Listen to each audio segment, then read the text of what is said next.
यह कहानी है एक छोटे से परिवार की जहां रमेश अपने तीनों बच्चों के साथ रहता था। रमेश की बीवी की मृत्यु कुछ महीने पहले ही हुई थी। उसके 3 बच्चे थे, राजू, पूजा और रिया। तीनों ही बहुत समझदार थे। पूजा बेटी जरा चाय ले आओ, तुम्हारी मासी आई है। जी पापा, अभी लाए। आखिर कब तक ऐसे ही इन बच्चों को बिना माँ के रखोगे? दूसरी शादी क्यों नहीं कर लेते? कोई तो हो जो बच्चों का ध्यान भी रखे और घर के काम भी संभाले। हाँ, मैं भी सोच रहा हूँ, लेकिन आजकल के जमाने में ऐसी औरत कहाँ मिलती है जो दूसरों के बच्चों को अपने बच्चों जैसा प्यार दे। मेरी नजर में है एक लड़की। अगर आप कहें तो मैं बात आगे बढ़ा देती हूँ। ठीक है, मुझे थोड़ा सोचने का समय दो। रिश्तेदार और बच्चों के कहने पर रमेश ने दूसरी शादी कर ली सावित्री से। क्या हुआ जी, आप इतने उदास क्यों हो? कुछ नहीं, बस यूं ही। आप चिंता मत करो, अब ये घर मेरा भी है और बच्चे मेरे अपने हैं। मैं उन्हें उनकी सगी माँ से ज्यादा प्यार दूंगी। आप बस देखते जाइए। मुझे गर्व है तुम पर, मेरे बच्चों को इतने जल्दी अपना लिया, वरना आजकल तो लोग अपनों को भी पराया समझते हैं।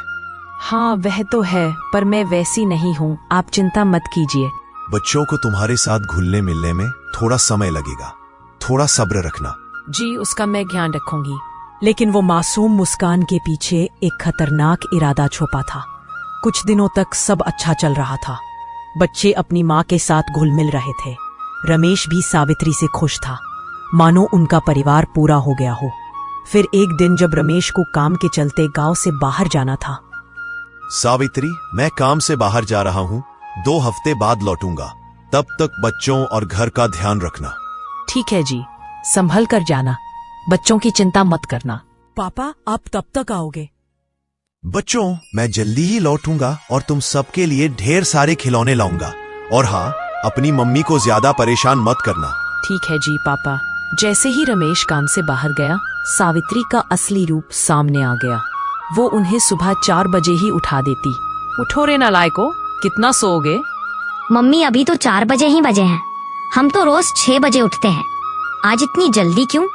ज्यादा सवाल मत करो, जितना बोल रही हूँ उतना ही करो, वरना चमड़ी उधेड़ दूंगी। मम्मी, अचानक आपको क्या हो गया? आप हमसे ऐसा क्यों बात कर रही हो? तू ज्यादा होशियार मत बन, वरना एक कान के नीचे लगाऊंगी, सारी अकल ठिकाने आ जाएगी। पूजा, तू जाकर मेरे लिए चाय पकोड़े बना कर ला जल्दी, और तुम दोनों फटाफट घर के सारे काम खत्म करो। लेकिन इतने सारे काम करते करते हमें स्कूल के लिए देर हो जाएगी माँ। अब से स्कूल की कोई जरूरत नहीं, काम करो वरना खाना नहीं मिलेगा। सारे बच्चों को काम पर लगाकर खुद दिन भर आराम करती थी। क्या हुआ, बैठी क्यों हो? काम कर, थक गई हूँ माँ, थोड़ा आराम कर लूँ फिर करती हूँ काम। काम चोर कहीं की। माँ, भूख लगी है, कुछ खाने को दे दो। ओहो, महाराज को भूख लगी है? दिन में एक ही बार खाना मिलेगा, बस खा के तुम लोग मेरे सिर पर चढ़ गए हो। दिन भर काम करवाने के बाद भी बच्चों को भरपेट खाना नहीं देती थी। अगर कोई बच्चा दोबारा मांग लेता तो उसे मारती थी। राजू अब धीरे धीरे सब समझने लगा था। हे भगवान, ये सब हमारे साथ क्या हो रहा है? जब से हमारी मम्मी हमें छोड़कर गई हैं, तब से हमारे साथ कुछ अच्छा नहीं हो रहा। भैया, आप टेंशन मत लो, जैसे ही पापा वापस आएंगे हम सब कुछ बता देंगे। हाँ, पर पता नहीं पापा कब तक आएंगे, तब तक हमें ऐसे ही भूखे रहना पड़ेगा। पड़ोसन आशा आंटी को कुछ ठीक नहीं लगा, वो बच्चों की हालत देखकर दुखी हो गई। बिटिया, सब ठीक है, मम्मी बहुत डांटती है क्या? पूजा के कुछ बोलने के पहले ही सावित्री वहाँ आ गई। मैं अपने बच्चों के साथ कुछ भी करूँ, तुमसे क्या मतलब? अपने काम से काम रखो। मैं तो बस ऐसे ही पूछ रही थी। तुम सब घर में चलो, कान खोलकर सुन लो।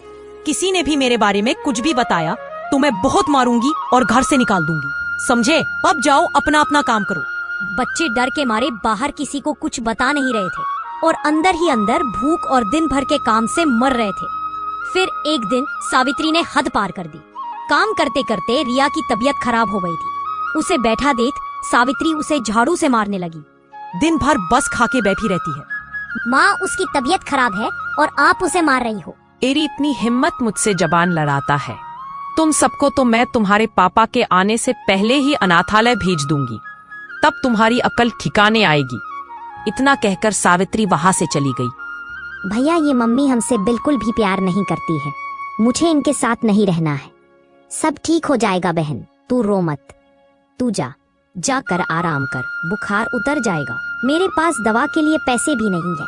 फिर रात हुई। माँ खाना दे दो, बहुत भूख लगी है। खाने को हाथ भी लगाया तो तुम तीनों के हाथ तोड़ दूंगी। काम के नकास के दुश्मन, अनाज के किसी को खाना नहीं मिलेगा। पर माँ हमने तो सुबह से एक बार भी खाना नहीं खाया है। सावित्री सो जाती है लेकिन बच्चे भूख से तड़प रहे थे।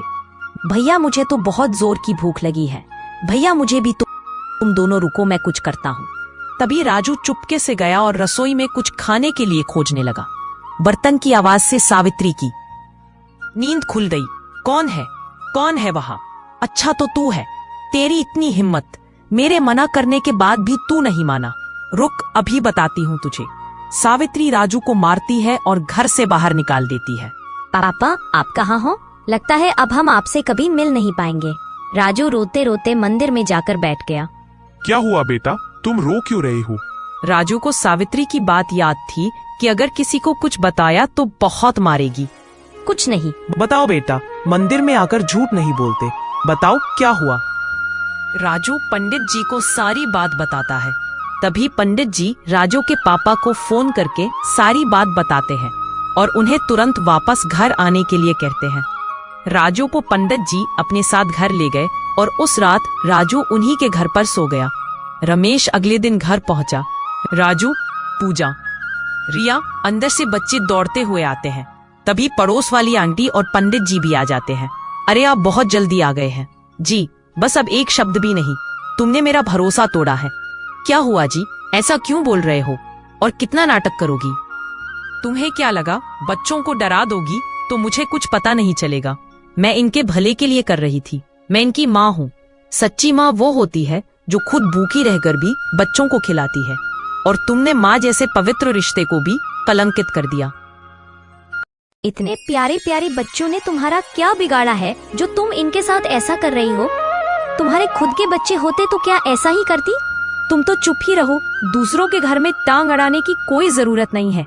अपने काम से काम रखो। सावित्री, तुमने सारी हदें पार कर दी है। निकल जाओ मेरे घर से। आज से तुम्हारा और मेरा कोई रिश्ता नहीं। मुझे माफ कर दीजिए, मुझसे गलती हो गई।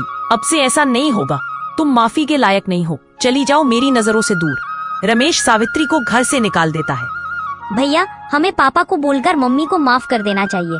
उनसे गलती हो गई। हाँ भैया, हमारी टीचर हमें क्या सिखाती है कि अगर किसी को अपनों के ऊपर पछतावा है तो हमें उसे माफ कर देना चाहिए, ताकि उसे अपनी गलती सुधारने का मौका मिल सके। लेकिन अगर वो फिर से हमारे साथ ऐसा ही करती है तो पापा है ना, वो उन्हें अच्छे से समझा देंगे। सभी बच्चे मिलकर अपने पापा के पास जाते हैं और उन्हें मम्मी को माफ करके उन्हें वापस लाने के लिए कहते हैं। रमेश उनकी बात मानकर सावित्री को वापस घर ले आता है और इस बार सावित्री की आंखों में पछतावा साफ दिखाई दे रहा था।